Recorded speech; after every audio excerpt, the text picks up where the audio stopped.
Du 6 novembre au 20 novembre 2022 s'est tenue donc à Sharm el-Sheikh en Égypte la 27e édition de la conférence des parties sur les changements climatiques, à laquelle le Gabon a donc pris part avec une délégation importante composée de différentes administrations pour pouvoir justement présenter et défendre la position du Gabon, présenter nos avancées en matière de lutte contre les changements climatiques,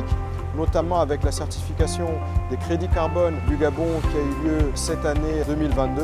mais également pour contribuer au progrès au niveau mondial sur la question de la lutte contre les changements climatiques, la mise en œuvre de l'accord de Paris. Dans ce cadre, pendant 2 semaines, des experts, des membres du gouvernement et les chefs d'État lors d'un sommet des leaders se sont réunis pour pouvoir adopter des décisions sur la mise en œuvre donc, de la feuille de route adoptée à la COP26 à Glasgow et prendre un certain nombre de décisions supplémentaires pour pouvoir mettre en œuvre des actions qui corroborent avec ce que la science nous dit en matière d'urgence climatique. Et dans ce cadre, il a donc été adopté à la COP27 en Égypte la mise en place d'un fonds mondial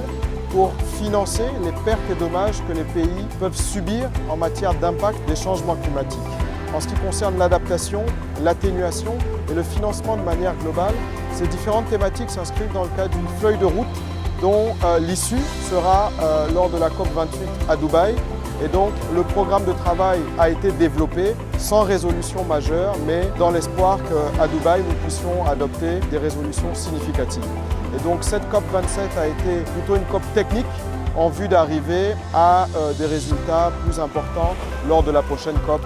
qui se tiendra en 2023.